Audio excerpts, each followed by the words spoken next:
uh, Gita and its relevance in our everyday life situations. Now, coming back to the subjects. Now, what is the most common, unavoidable thing in our everyday life? Not philosophy, not even devotion, not spirituality. What is inherent in all of us? Whether we like it or not, there are a few things that are totally unavoidable, and that is action. We had to act. We had to do something. We had to keep doing something. If not with the 5 senses of action, at least with the 5 senses of perception, we have to remain active. In fact, in the Gita itself, there is a statement in the 3rd chapter, Nahi kasikshanamavi jadudishtati akarmakurda karidehi avashak karma sarva pragudijayihi gunaihi. In fact, it gives a clue to the real relevance of Gita and its teachings in our everyday life. The verse says that we do not keep quiet mentally and physically. At the same time, even for 1 split second, nahi kasikshanamabi jadudishtati akarmakurta. Akarmakurta means inactive. We do not and we cannot remain inactive even for 1 split second. Physically, we may be inactive when we relax on an easy chair. We may be asleep. But our mind will be active when we dream, because whatever we experience in waking state will be relived and re-experienced in dream state in subtle form. And even if you are sitting quiet somewhere, it's again not very different from dream state. Swapna and Smriti both are almost of the same level. I mean, they are identical according to Advaita Vedanta. Now, we cannot remain inactive mentally and physically at the same time. But at the same time, we also realize that action produces some problems. It is not really action that produces our problems. It is the way we link what we do with its consequences that creates problems. Nobody is worried about action. Everybody is worried about the results of actions. We think about the consequences and we become anxious, we become depressed. So all the problems are related to this link that connects, that bridges what we do with its consequences or results. And this link functions through the mental mechanism, which is technically called asakti in Sanskrit, attachment as sometimes called in English language. We mentally attach ourselves or what we do with its consequences, its result. And this produces problems. You may have heard of great men and great women who worked for a very short period but achieved great things. Shankaracharya, for example. He lived only for 32 years. He started his spiritual mission when he was almost 6-year-old. I traveled all over India. At that time, Indian subcontinent, which was much bigger than what it is now. It included today's Afghanistan, today's Pakistan, today's Bangladesh, Burma, and all the way to Central Asia. That is called Jambudvipa, it means. And he traveled this subcontinent 4 times. He is the writer of the most profound philosophical treatises in Sanskrit language, especially in Vedanta. And he is the founder of no less than 10 monastic orders, one of which is the monastic order to which the Ramakrishna Order Vedanta Society is linked to. And he is the one who renovated temples all over India. And he was the one who saved Hinduism by defeating the nihilists, the anarchists, and different non-Vedantic schools of thought who tried to establish a kind of spiritual anarchism, either in the form of the doctrine of Shunyavada, or maybe the doctrine of Charvaka, doctrine of the extreme ritualism of the Mimamsakas.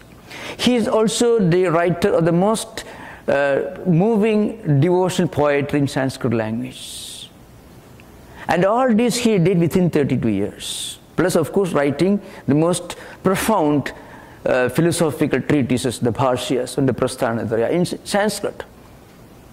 Swami Vivekananda, he lived only for 39 years, and he came to this country in 1893 and he passed away in 1902. You find many such great men and women who worked so hard and who achieved so great within very short lifespans of time.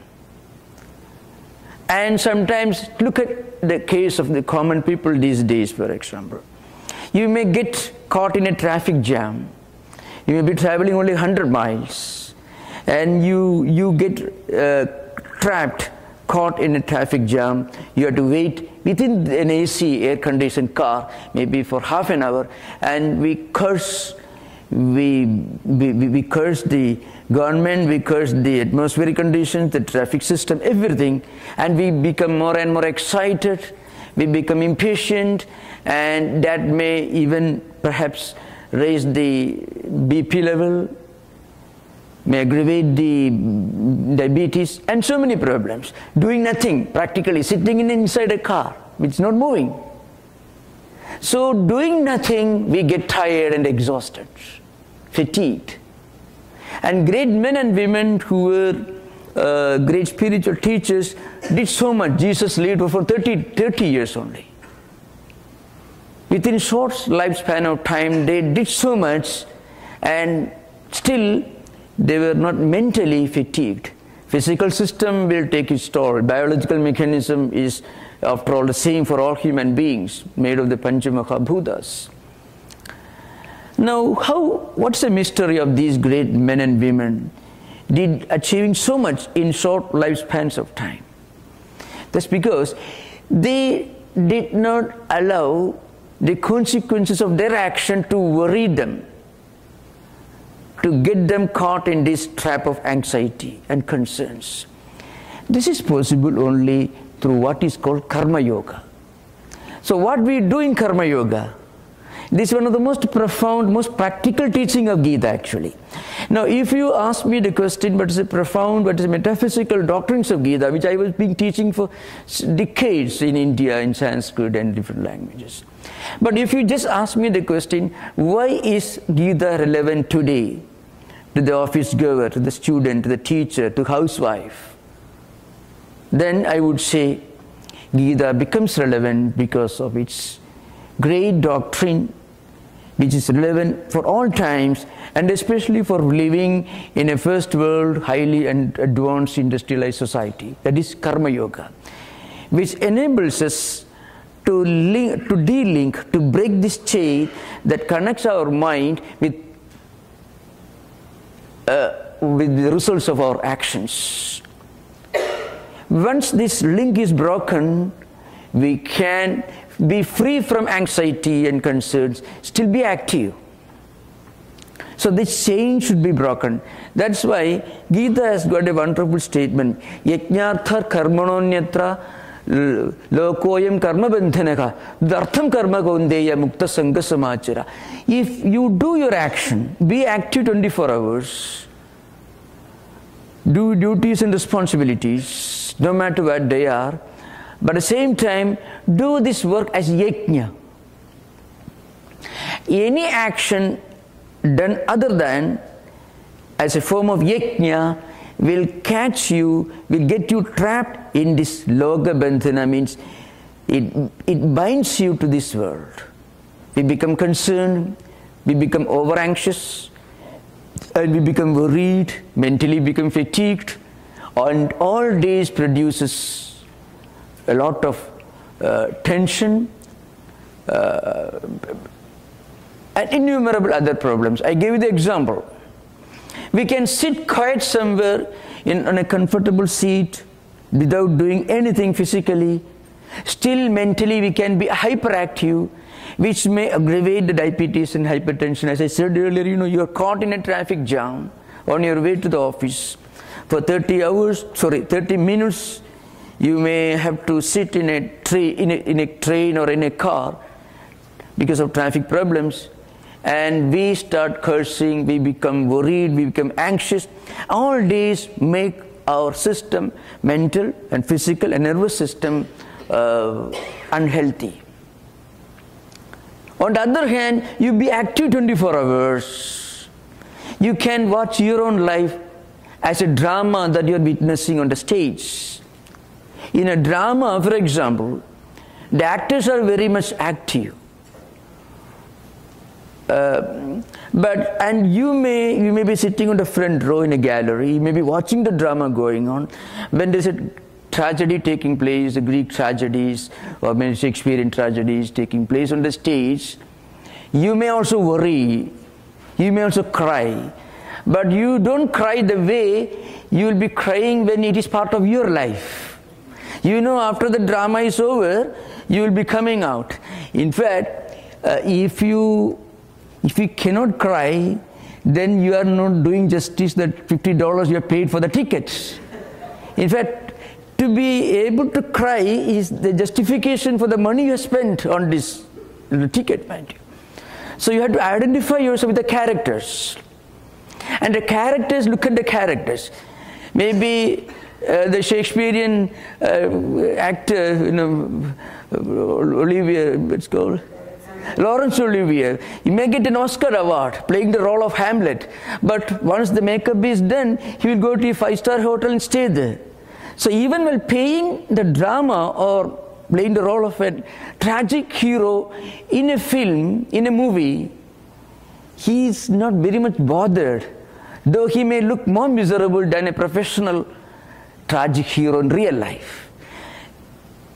A super rich film actor may look more beggarly, more wretched, more miserable in a movie than a professional beggar sitting on the streets. Because that's how he gets an Oscar award. But he's not affected. Why? He is watching his own act. He is watching his own play. Suppose we can watch the drama of our own life as a spectator, not as an actor. Not as a participant, but as a spectator, as a witness. Then the problem is solved.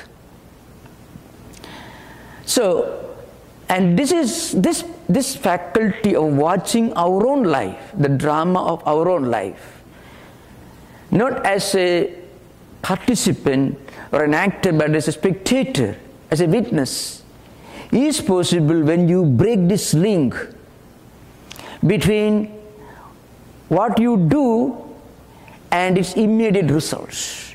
Does it mean that we should be totally indifferent, negligent? No. Gita says no. Gita says, Saktaha karmani avidvamso yatha kurvanti bharata kuryan vidwan tatha asaktaha chigishuku loka sangraham. Gita says the main difference between a karma yogi and karma rogi, or rather a person who practices unselfish action and a person who is caught in this trap of attachment. The difference is this. Difference is only a difference in perspective, in attitude, in approach.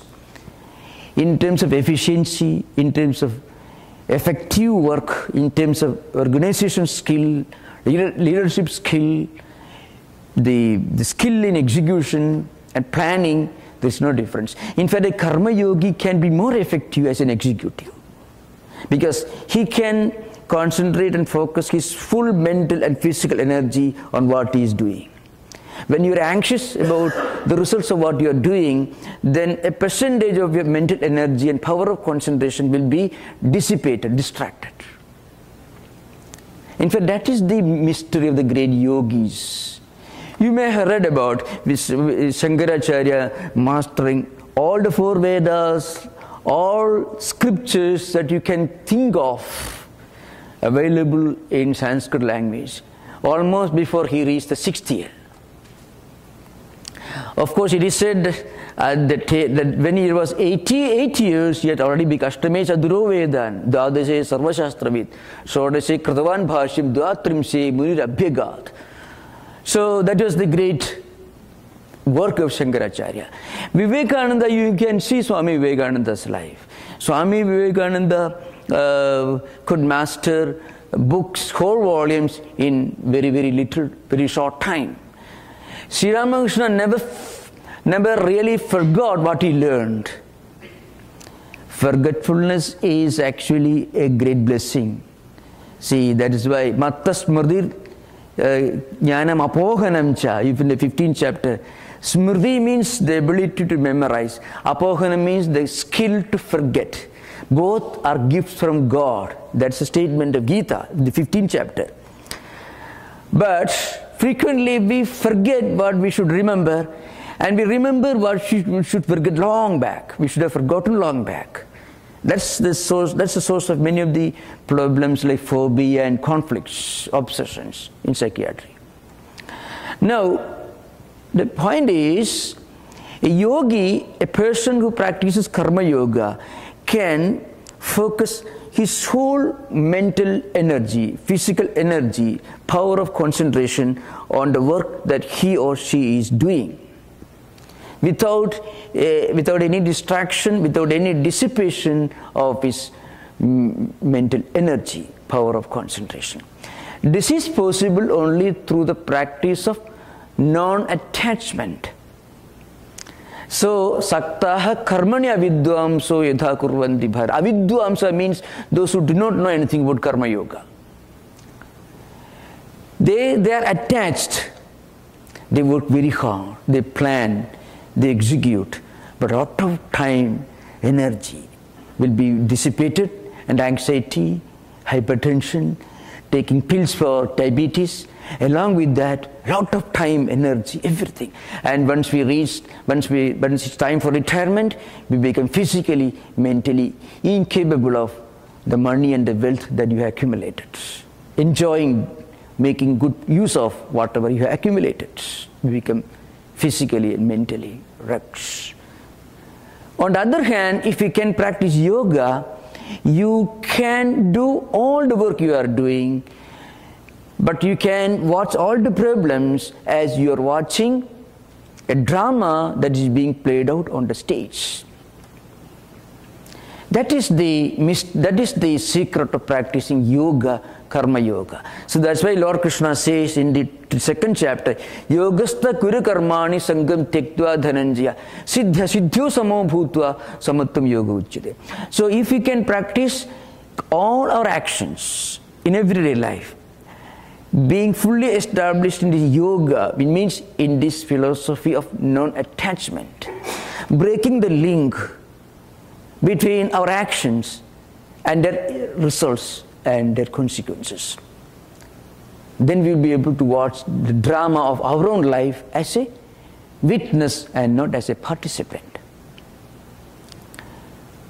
In the same chapter, Lord Krishna says after one verse, Buddhi yukto jahadhiha ube sugruta duskade tasmad yogaya yujyasya yoga karmasu kausalam. In the earlier verse, in Yogastha Kuru Karmani, etc., Lord Krishna is explaining the psychology of non-attachment. Siddhya siddhyo samo bhutva. To be able to look at the results of our actions with a sense of equanimity and even-mindedness. Siddhya siddhi, success or failure. Again, you should remember, it is not indifference, negligence or inefficiency or chalta hai attitude, you know, those who are in India will understand. Things will come in time, let us not bother much.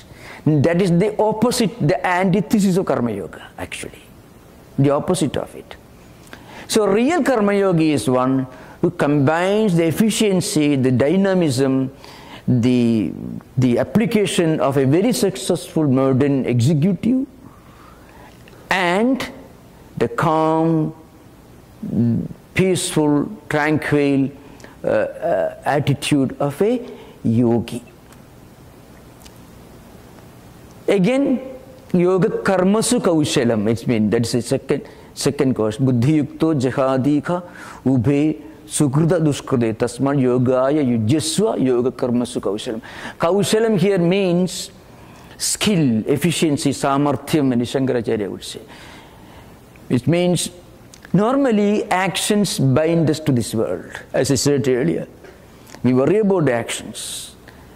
And these actions practically become our masters, and we become slaves. We become tools in the mighty tyrant of actions, what we do.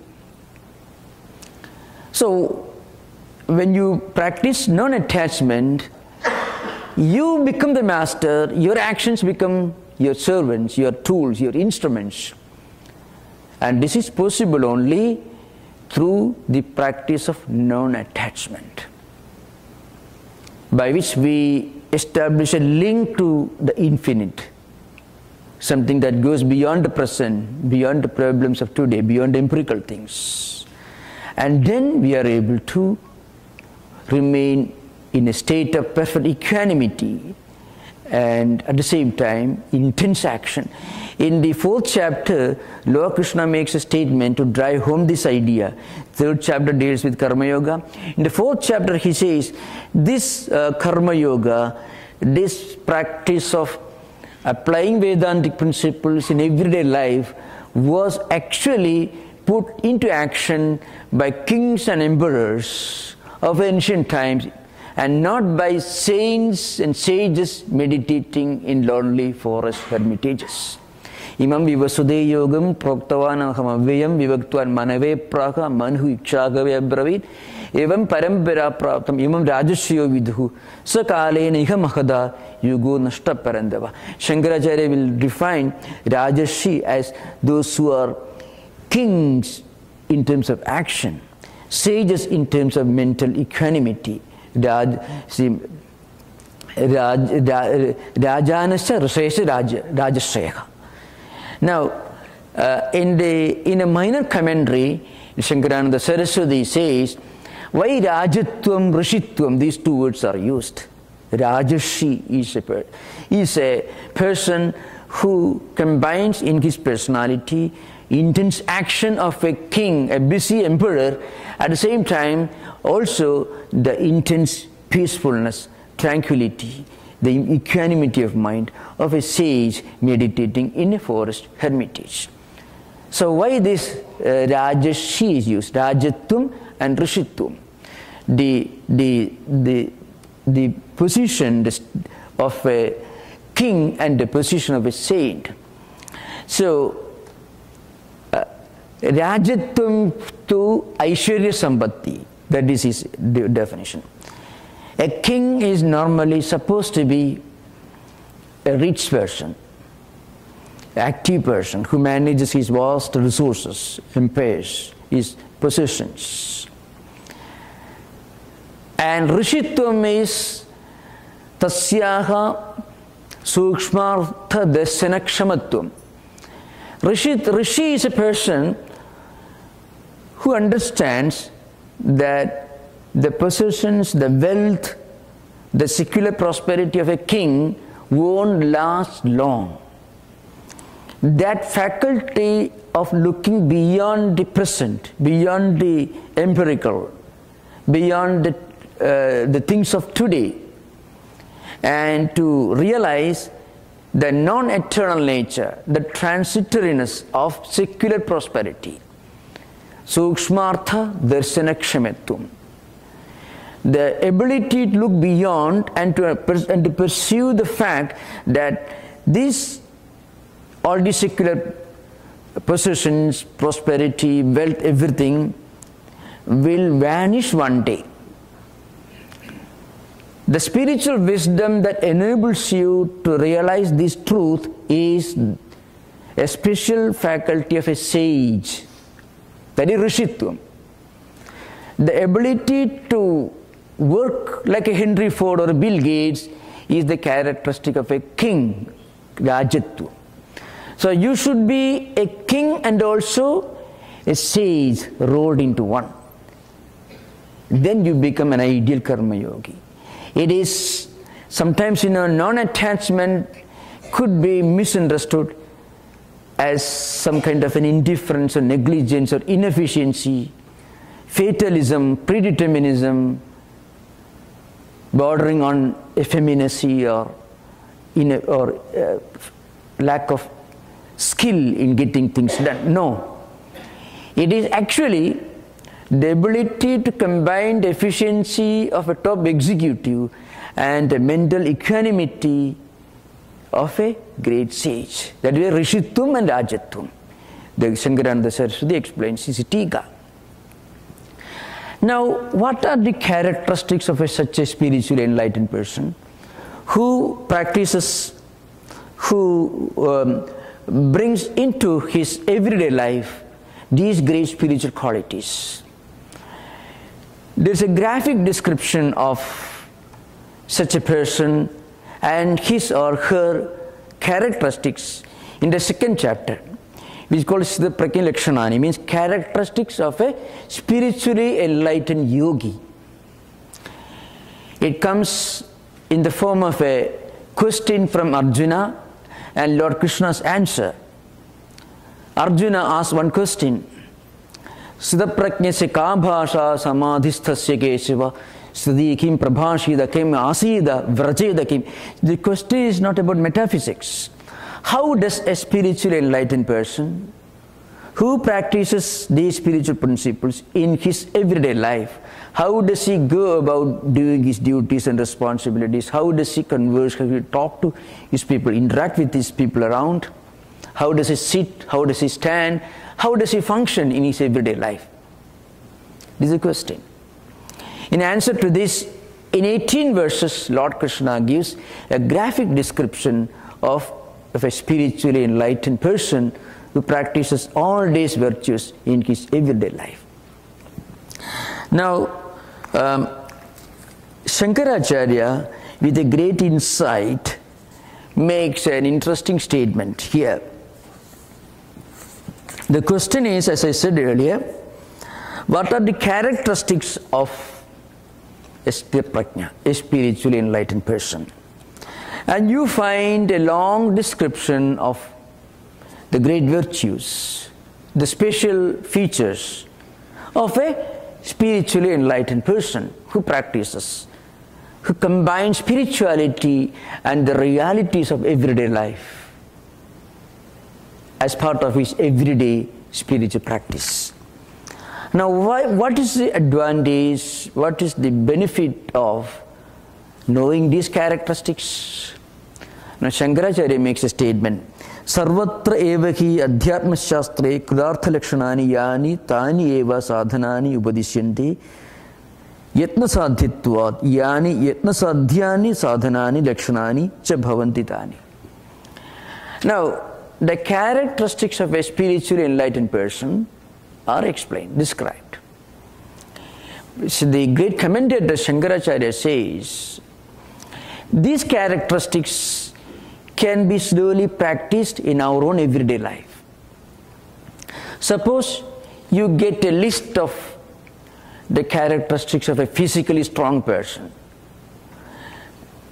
Like every day he goes to gymnasium, he goes for swimming, he goes about jumping or maybe all kinds of exercises. And you also start doing that every day. Then eventually you also will get those characteristics. You cannot become weak by following the practices of a strong person, because you can practice them. So Shankaracharya says, in all spiritual literature, in all spiritual canonical literature, wherever you find a description of great characteristics of a spiritually enlightened person, the real purpose is not to give you a list of things, but to give you a few tips so that you also become spiritually enlightened. That is the real benefit of this description. So, first he says, Prajagadi yada kaman sarvan parthamanogadan atmani eva atmana tushtaka siddha prajnas tadochide. Now, a spiritually enlightened person will cast off all his desires, all his attachment to sensory pleasures. It's never said that he will give away all his actions. When desires are given up, that's again a big problem. Can we really act, do anything, carry on our everyday life without any desire? Well, this question arises, in fact, the very idea of going in search of a spiritual paradigm that would be of some help in our everyday life comes when we become helpless, when we are caught in this trap of too many desires. Otherwise nobody will turn to spiritual life. When we find a need, when we realize a need to go beyond mental peace and tranquility, which cannot be bought for money, and which we also realize is we can have only when we are able to keep our mind away from desires and expectations, too many ambitions, then only we really understand the true meaning of this. So here again you have to remember the previous example. If we can become witnesses, spectators rather than actors in the drama of life, then the problem is solved. But how do we become spectators? What's the difference between a witness and his opposite, somebody who identifies intensely with what is going on the stage and loses his sleep? A witness is in a state of full awareness.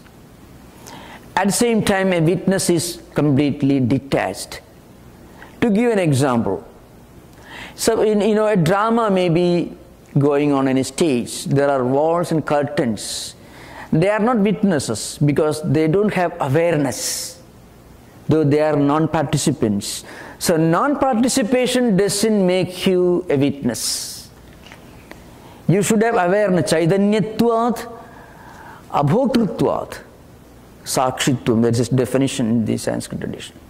You should be aware of what is going on, and still you should remain mentally non-attached.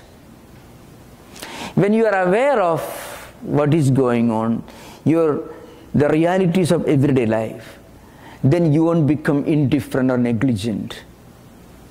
Because very big complaint against Karma Yoga is a kind of predeterminism. Karma Yoga is sometimes a kind of fatalism. In fact, Karma Yoga is the very opposite of it. As I said, all the great spiritual teachers the world have seen were consciously or unconsciously Karma Yogis. In Indian context, into Vedantic context, this term is used, that's all. But in all traditions, whether Christian, Judo, any tradition, Buddhist tradition, Jaina tradition, in all traditions, all the great spiritual teachers were really practitioners of Karma Yoga of the highest type. The technical vocabulary, the term might not have been in use in certain traditions. That's because of the diversity in terms of socio-anthropological, cultural diversities of different traditions. So, every great spiritual person is a practitioner of Karma Yoga. Is aware but is non-attached. Now, similarly, in our life, when we become non-attached, then you can get rid of desires. At the same time, you can be active. A spiritually enlightened person is not insensitive. Sometimes we have a wrong notion. A spiritually enlightened person should look very taciturn, very very serious, grim, and absolutely uncompromising, no-nonsense expression on his face. No, a spiritually enlightened person should be very humane, very sensitive to problems of people around him. But in spite of all this, he is not caught in this trap of attachment. And this is possible when he becomes fully immersed in the reality of his own self. Atmani eva atmana tushtaha. Of course, this is a spiritual achievement. When we realize that the God whom we are searching outside is an indweller within ourselves. Of course, there are different levels of this evolution. To begin with, we think God sits in a place. God will be happy if you read a book. And God will be unhappy if you don't follow certain rituals, do's and don'ts, certain rules and regulations. This is certainly not opposed to spirituality, but it's only a primitive stage in one's spiritual evolution. So in the Bhagavad Purana, in the 11th skandha, there is a description of gradual evolution of spiritual life. First, it's in the form of a very interesting dialogue between a king and a group of 9 sages. It's called Nimi Navayogi Samvadaka. Nimi is the name of a great king and emperor. In ancient times, you find in Upanishads and our old Hindu mythological books, interesting stories, very profound spiritual dialogues between kings, emperors, sages and philosophers. So there was one great king, Videha, his name was Nimi. He was sitting on his throne one day. At that time, 9 sages, a group of 9 sages came to visit him. Kavir Antariksha Prabuddha Pipalayana Avi Hotroda Drumilas Chamasa Karabhajana. You find these 9 sages, Kavihi, Harihi, Antariksha, Prabuddha Pipalayana, Avi Hotra, Drumila, Chamasa, Karabhajana. 9 of them came to this king. The king doesn't lose this opportunity. He puts 9 questions, each question to each of these 9 sages. So one interesting question that he puts to the third of the sage, Antariksha, the third sage, is this. What are the characteristics of a genuine devotee of God? Of the highest devotee of God. In fact, it's very interesting. Once we understand this, we can easily recognize a spiritual person of different types. What are the features and characteristics of a spiritually enlightened person, devotee of God? So first, Antariksha gives a graphic description of a devotee of the highest type. Bhagavadottama, that means. So the definition is Sarva Bhudeshu ye Pasyet Bhagavad Bhavam Atmanaha Bhudani Bhagavadi Atmani Esha Bhagavadottamaha. He is the highest devotee. Bhagavadottama means Bhagavatanam Uttama, means highest devotee. The one who sees the presence of God in all beings, and the one who sees all beings in God. He is the highest devotee. The ability to see the whole creation in God and the ability to see the presence of the Lord in everything as an immanent divine principle. It is actually a kind of the highest Advaitic, non-dualistic realization. This is a picture of the highest devotee. But this should be the goal for all of us. Frequently, our mind plays a trick. Sometimes we read all these wonderful ideas and then we delude ourselves into thinking that it has become a reality for us. And then we try to practice and suddenly there are jerks and frictions. That's a problem. So often, what we intellectually understand may not be a reality for us. because we all live at the mental level. So we should look upon all these as great spiritual goals to be achieved, and not a state that we have already achieved. Many people make this mistake. If you tell somebody, asks the question, if Brahman is everywhere, what about Hitler, Genghis Khan, and Attila the Hun, all the great scourges of the world? They are also God. Ishvara sarvabhutanam hridesya arjuna tishtati. So the people will ask these questions. Now, if you don't understand the real nature of these philosophical principles, we may lose the real picture. So, in order to guide the spiritual seekers who have not reached this level mentally, the sage gives how we must practice this before achieving the highest goal. As I said, there is always a gap between mind and intellect. What we read and understand intellectually may not be our real state, in fact, but where our mind stands, that is our real state, because we all live at mental level, not intellectual level. All spiritual practices are meant to bridge this gap between where the mind remains and where the intellect stands. What we pursue intellectually should be brought down to a real life, which means should be brought down to the level of mind. So Antariksha gives a warning to ordinary spiritual seekers to be practiced in everyday life. Ishvare tadadhineshu baliseshu dishutsucha prema maitri kripa upeksha yak karodi samadhyamaka. Before achieving this goal, when you are just in the process of evolving slowly to a higher level, you should practice certain disciplines. You should have devotion to God, and you should be friendly with fellow spiritual seekers. You should have compassion for those who are ignorant of spiritual ideas but would like to learn about them.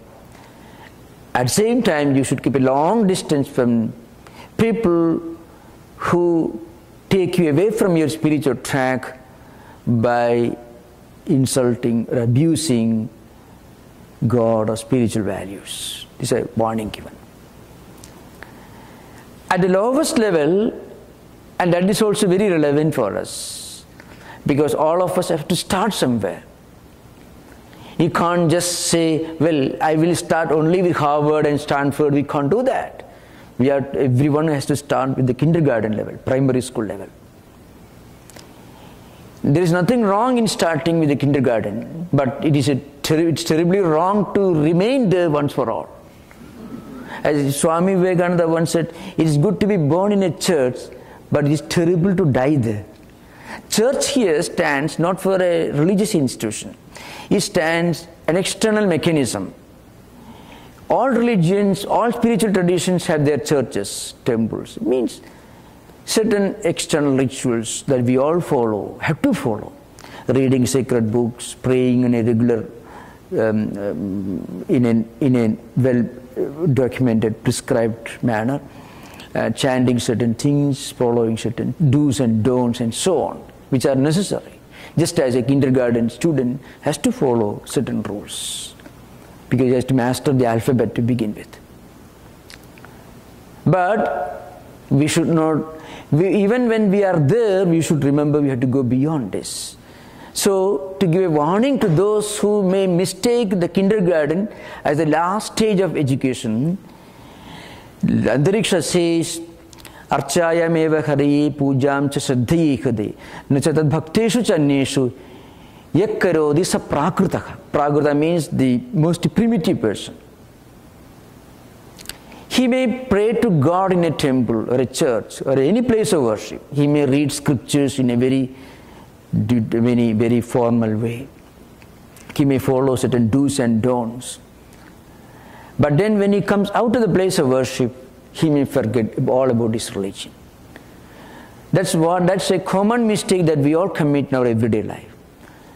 We often put secular and spiritual in two different compartments without any connecting link between the two. And then what happens?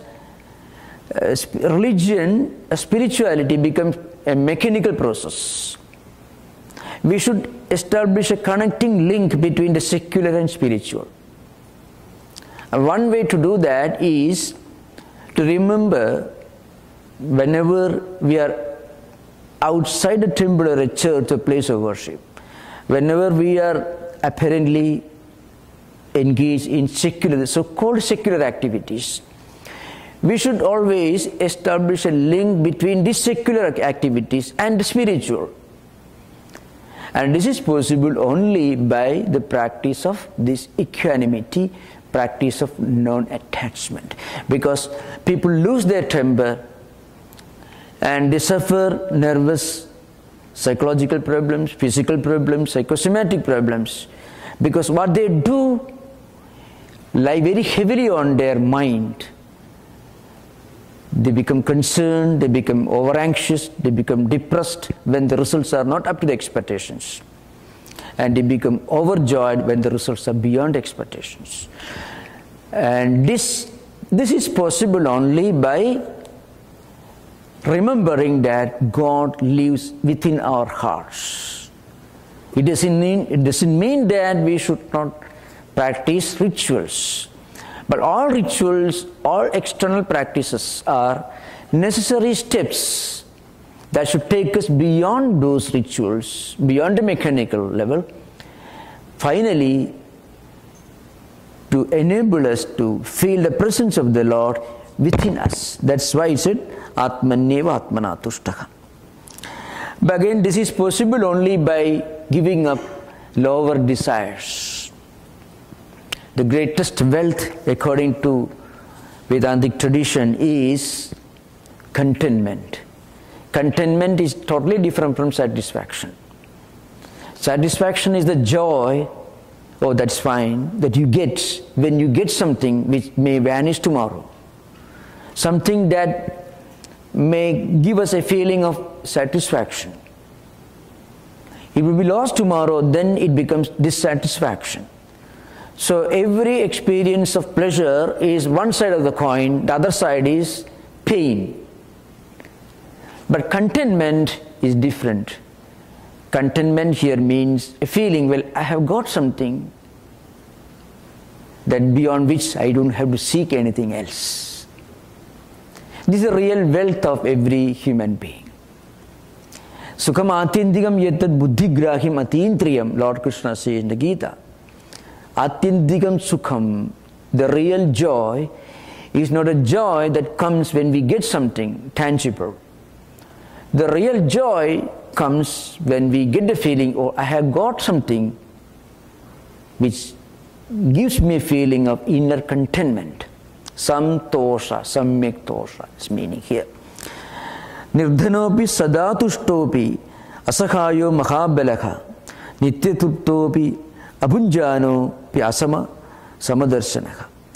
So, what is the highest wealth?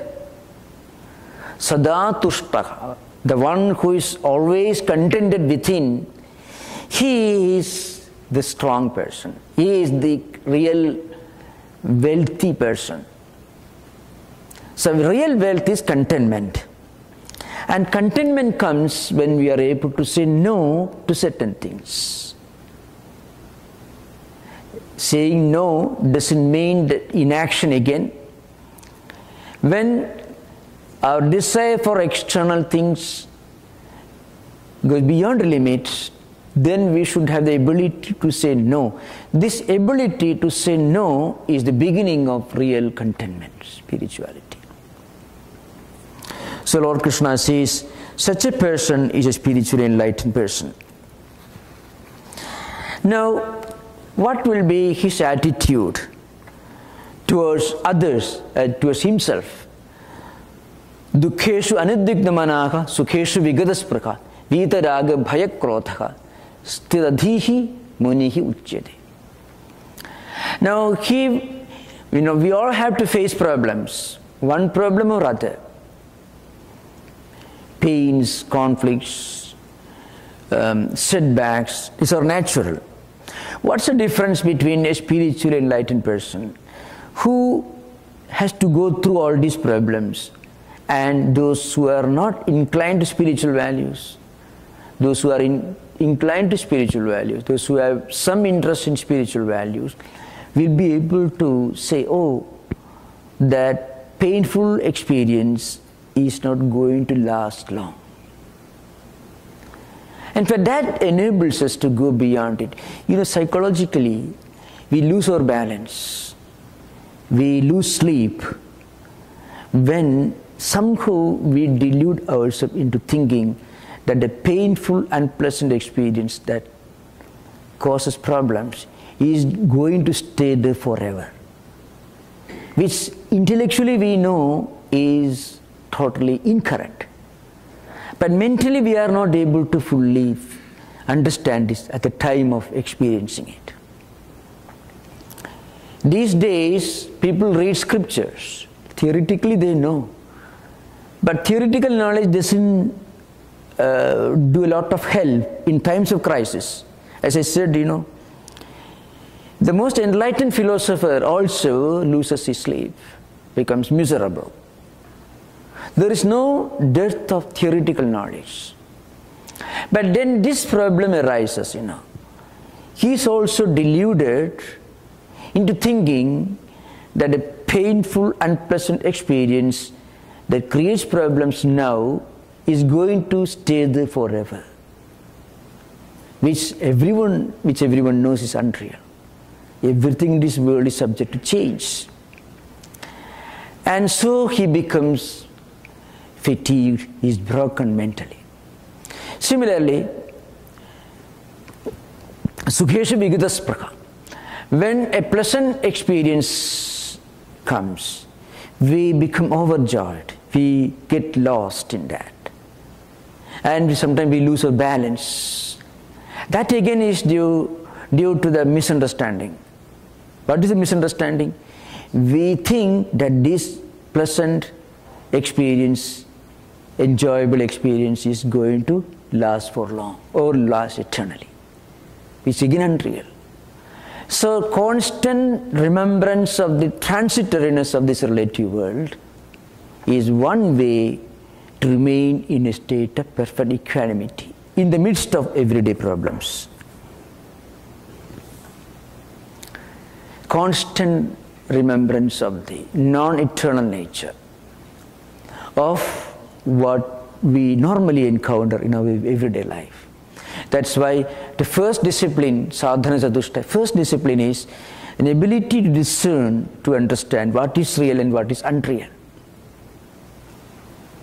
All of us have got our own perspectives, our own way of grading what is real, what is less real, what is still less real, and what is totally unreal, and so on.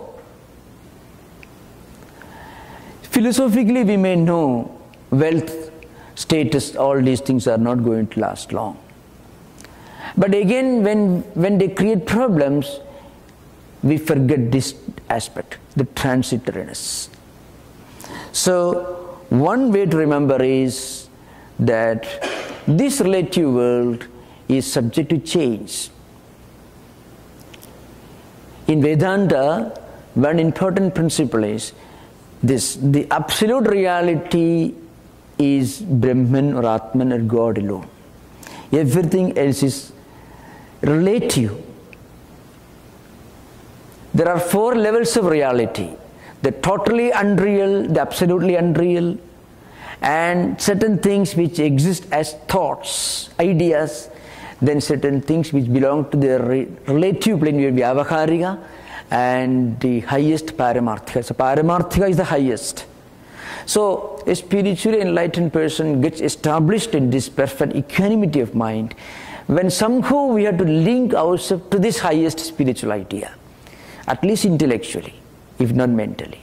So constant reading, for example, scriptures, constant remembering these spiritual truths will enable us to look upon the everyday problems in the correct perspective, Everyday problems belong to the relative plane, the Vyavaharika Satta.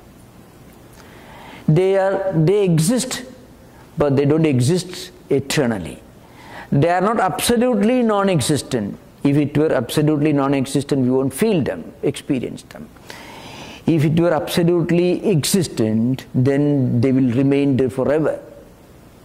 So they are relative things. So long as we mistake the relative as the absolute, for the absolute, then there will be no end to the problems. The moment we realize the relative as the relative, then we will be able to link ourselves to the highest absolute reality. And then we will be able to look upon the empirical problems, everyday problems, through the correct perspective. We often mistake the relative for the absolute and get lost. As I said earlier, even the most learned philosopher, academic philosopher, who may not have reached any experience level of what he studies, intellectually understands things, but mentally is not able to understand. As I said, there is a great gap between mind and intellect. This is something you have to remember. Prayers, meditations, scriptural readings, all these are attempts to bridge this gap, to bring to mental level what we understand at the intellectual level. So then we will be able to feel a kind of inner contentment. We won't lose our sleep, we won't be perturbed when there is an unpleasant experience. Our equilibrium of mind will not be lost, will not be disturbed in times of distress. And then we will be able to remain indifferent towards pleasurable, enjoyable experiences. We may go through them, but then we won't be caught, we won't be trapped by them. The problem is the trap, not experiences. That's an interesting thing. External world is not the problem. The way we react to external experiences, that's the problem. In the Mahabharata, in our scriptures, in the Bhagavad Purana, all you find some great kings and emperors who are busy, who are responsible, who are wealthy. They were not trapped, they were not caught, they were not attached. Janaka's picture is there. Janaka is one of the greatest philosopher kings of ancient India. You find there is an interesting dialogue between Janaka and Yajnavalkya in the Brihadaranyaka Upanishad. So he was a mighty big philosopher, a king, and also a great spiritual teacher. He was the least worried when he heard that his kingdom, his palace was on fire. It doesn't mean he must have called in fire engines, no doubt, called 911, no doubt. He was not indifferent, then he would not be Karma Yogi. This is an interesting point to remember. Main criticism against Karma Yoga is Karma Yoga reduces you into a kind of ineffective, pessimistic, predeterminism or fatalism, inefficiency and so on. That is totally wrong. You find a galaxy of kings in the Mahabharata. Remember, when I quote this classical work, sometimes people ask the question, these are not historical books. But remember, great classical literary works will give you a more accurate picture of the reality of social life in those times than history books. Because the way society used to conduct its affairs in ancient times, the way people used to live, the values that they cared for, they practiced in those times are clearly reflected in the Mahabharata. If you read Brothers of Karamazov, you get a better picture of the condition of the Spanish Inquisition. If you read Grand Inquisitor or 19th century Russia, you find, than any history book of 19th century Russia. Crime and Punishment, if you read. Not that they are historically accurate, but they give a correct reflection of the real social life of those times. Check those stories. These are some of the, I'm just giving some of the most wonderful examples of creative fiction, where even creative classical work gives you a clear picture of the reality of social life more than any historical work. So Mahabharata gives you a picture of the real social life of those times. So Shankaracharya says, Dukkheshu adhyarmigadishu prapteshu na uddiknam na prakshubhidam dukkha prapto mana yasya sa ayam anuddikna manaha tatha sukheshu prapteshu vegadas prakha trishna yasya na agnih iva indhanadya dhani sukhani anuvardhante. See, fire cannot burn if there is no fuel in the fire. Similarly, if you have not desire, then you may be living this world, you may be a billionaire, you may be active, but you may be a wise person, but you won't go out of the way to acquire wealth. It doesn't mean that you throw all the money in the ocean, no. You may use what you have got for the good purposes, because you are not caught, because you don't have desire. So Shankaracharya says, Tatha sukheshu prapteshu vigadas prakha. Similarly, when happiness is attained, such a spiritually enlightened person is free from desire. Yasya nagnihi, trishna yasya nagnihi va, indhanadya adhane sukhani anuvivardhate savigatas prakha. See, fire, for example, when there is no fuel added to the fire, then fire doesn't burn. Similarly, if there is no desire, you may have happy experiences, but you'll be caught in the trap of happiness, that's all. And if you are caught in the trap of happiness, you are going to be trapped in unhappiness. Any person who wants happiness is heading for unhappiness. You know the reason? You may work hard for things that may make you happy, but those things that may make you happy today will be lost tomorrow. It means you become unhappy when what gave you happiness is lost. So any person who is caught in this trap of happiness is going to be caught in the trap of unhappiness. So the best way to escape the trap of unhappiness is not to go in search of happiness. Happiness will come, but don't go in search of it. So in the same context, you know, there is a famous statement here. Lord Krishna says, he is the picture of a person of spiritual enlightenment. Apuryamana achala pradishtam samudram apapravishanti taddukamayam pravishanti sarve sa shantim apnoti na kama kami. Who becomes established in inner peace and tranquility. The one who can remain in this world like in a mighty ocean, calm and quiet. Hundreds of rivers empty their waters in the ocean. The ocean doesn't go out of its way to welcome, to plead to the rivers, please come and bring your waters to me. No. The ocean doesn't say no when the rivers bring their waters to it.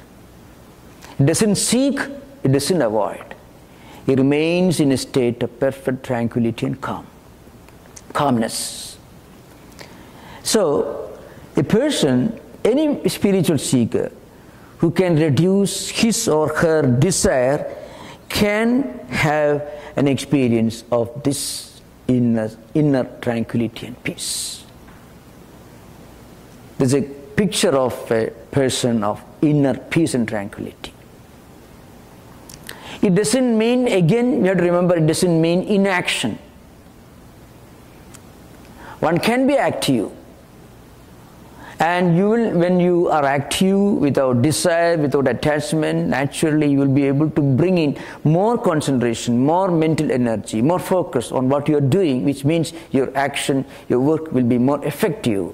Naturally the results also will be much, maybe more than you expect, which means happiness. But if you are attached to them, then unhappiness will follow. If you are not attached to them, then this happiness will stay there. This happiness is actually kind of inner contentment, not transitory state of enjoyment. It is called Sukham Atyandikam Yattat, Buddhigrahim Atyandikam. It goes beyond the comprehension of the intellect and mind. So I have tried to discuss a few points related to this subject. Now we will have interaction. If you have no questions, I will continue the subject. If you have questions, we will discuss many other aspects of this topic that perhaps I may not have mentioned in this lecture. Just one question. No. Just a reference thing, not a question.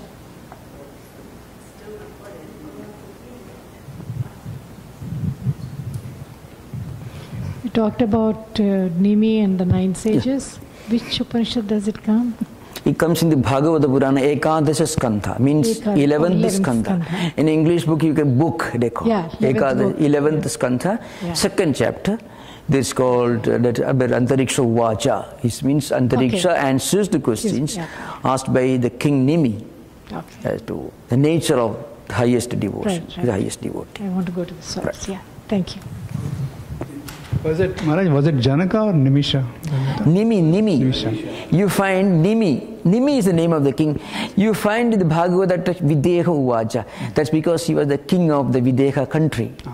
So not Janaka. Must be it may be, Janaka. All these are names of great emperors who ruled over Videha country.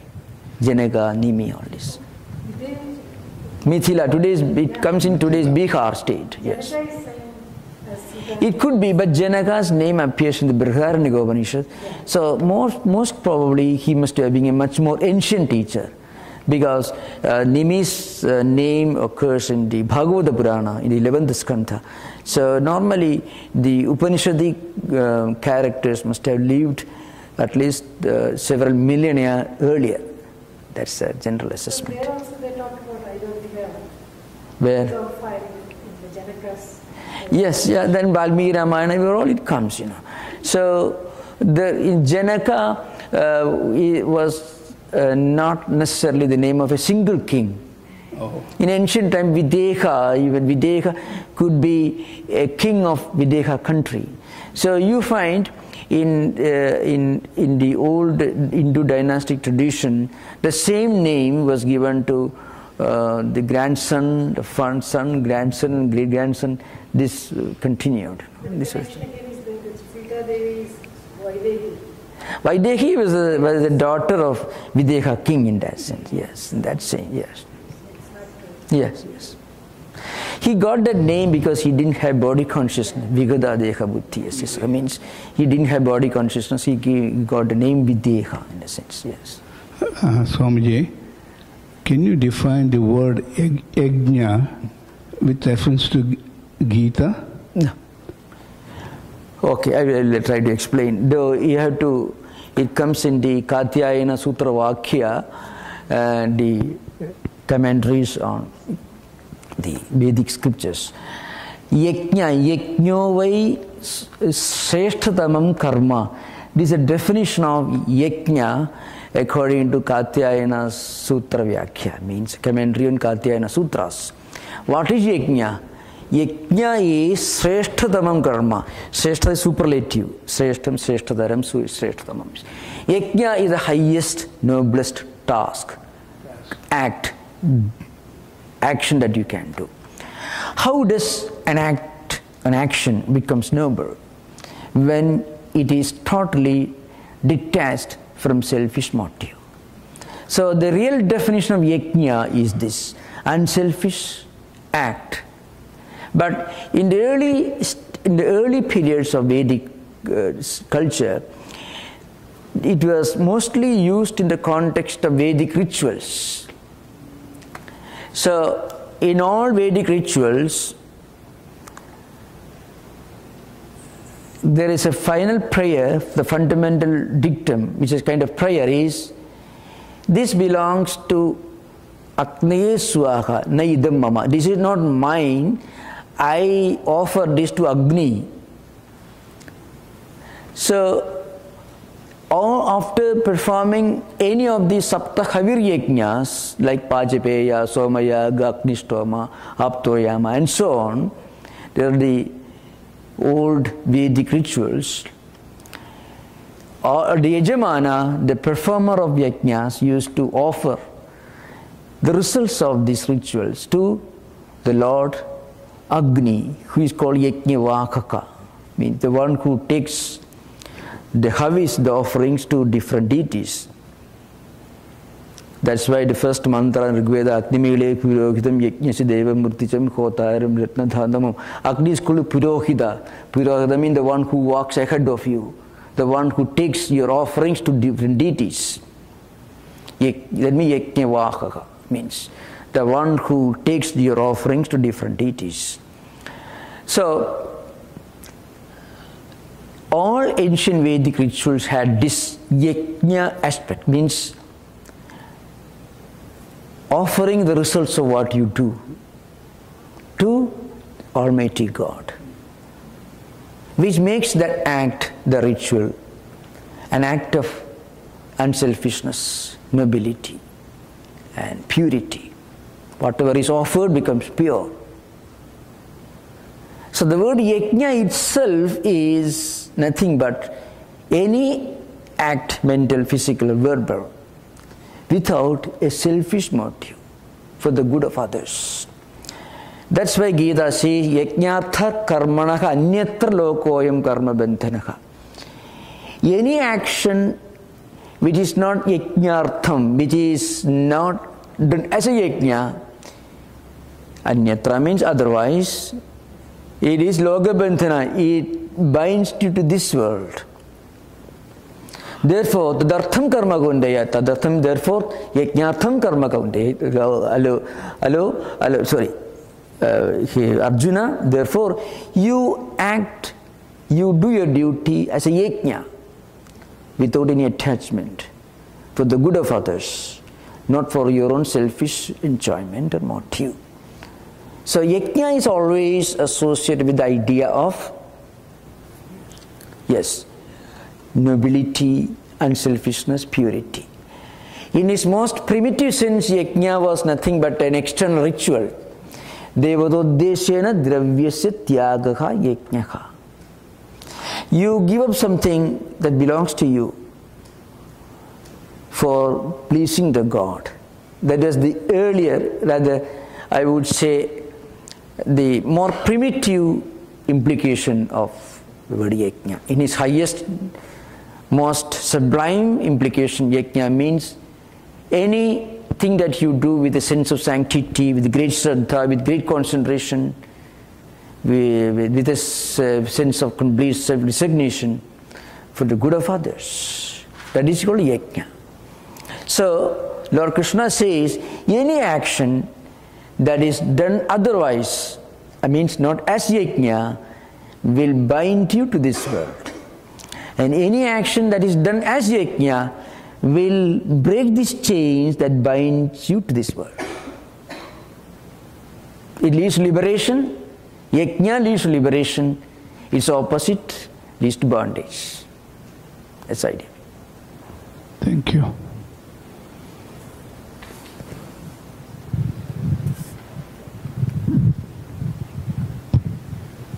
Swamiji, so thank you very much for sharing some of these thoughts.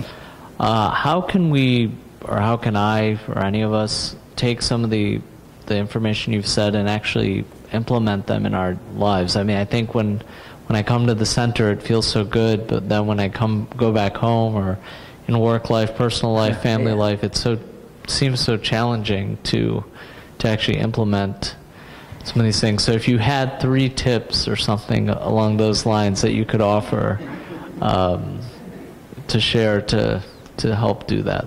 You mean when you are here, you feel everything fine. When you go out, you get a bit disturbed. I mean, whatever ideas you already gathered here get disturbed. That's when our mind takes in food. The 5 senses of perception. Eyes will bring visual images, which is again will have its impact on your mind. Ears will bring audio images, and so on. So when you are here, the atmosphere, the ideas that you listen to, the words you listen to, all these may give you a kind of sublime feeling. You feel spiritually enriched. But when you go out, again, your mind goes back to its earlier condition. Now, how to do? You should revisit these ideas again and again by listening to these ideas, by coming in contact with these ideas mentally, by reading, by listening to these ideas, by discussing with other spiritual seekers what you listened. Whatever you feed your mind with, that will determine the nature of your mind. So anything that gives you peace of mind, you should focus on that. Even while driving or when you are in your workplace, you can think of some of these ideas whenever possible. I know it may not be easy to begin with, but it will be possible. It's not impossible. It won't be easy, but to begin with, it will be possible. And slowly you find these ideas become natural to you. You like these ideas more than the opposite ideas. That's how mind slowly turns towards positive, spiritual thought currents. Right now our mind is like a bundle, It has got many good ideas, many undesirable ideas, or conflicts and mutual conflicts will come. So you should reinforce your mind with more and more positive ideas that give you peace of mind, that give you feeling of inner tranquility. And as you do more and more, their opposite ideas will become weaker. That's how the mind becomes more surcharged with spiritual ideas. It is possible. We should continue getting acquainted with these ideas again and again.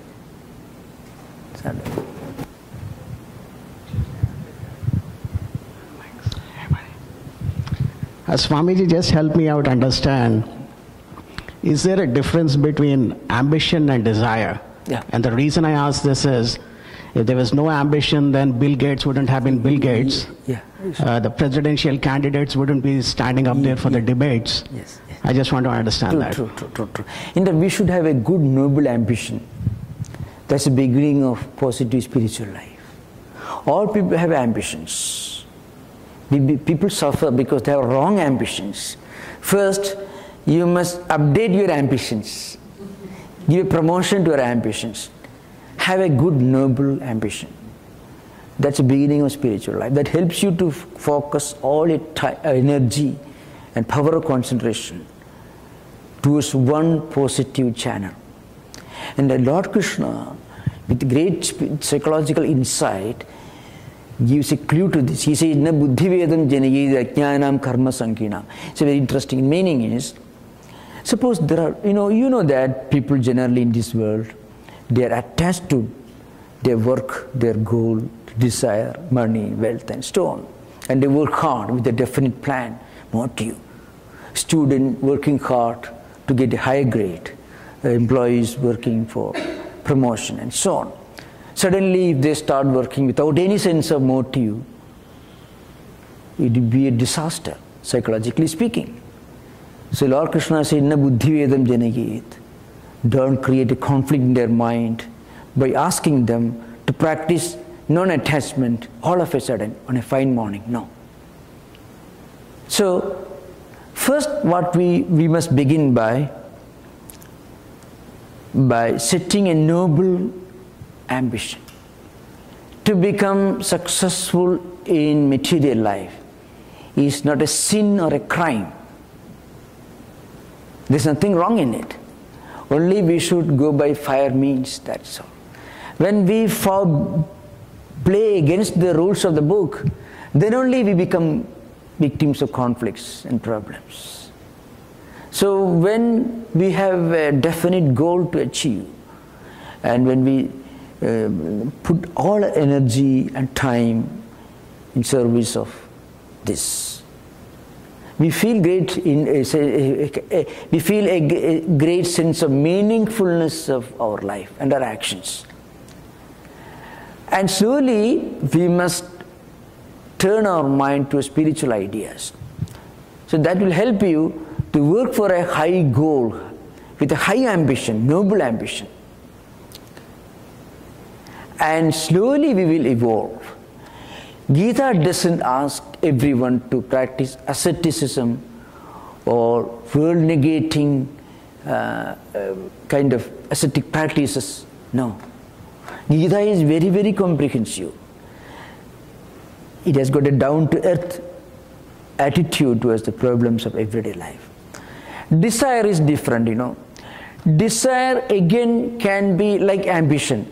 Desire for doing something good, something. But desire can have a very rather undesirable connotation at times. And we all know that those desires are really not good for us. Every educated, intelligent person knows. Still, people become helpless when their mind instinctively get caught in the trap of these desires. So we must try to give a promotion to desires also, to have a high desire. Any student studying in school, tell them to get high grade. Tell them to achieve something great. But then you should also give before them some role models of great successful people the world has produced. None of the great spiritual teachers were failures in their life. Spiritual life is not failure, it is a great success. They succeeded tremendously in their own respective areas. So look at the great astounding spiritual personalities in history find. So ambition is good. A great noble ambition is a great thing. So that's the beginning of spiritual life. Turning your mind, your energy, the activities of the five senses of perception towards a higher spiritual goal. It need not be spiritual even. It could be linked to your own duty, your profession, whatever it is. But along with that, we should also remember the most successful person is not necessarily the happiest in the world. So along with the highest degree of success in material life, it takes something else to complete the vacuum. Some interest in spiritual values will fill that vacuum. So that should be kept in mind. That's the idea. Thank you. Yes. Thank you. I think we have already reached time. So thank you. So we'll continue again this afternoon.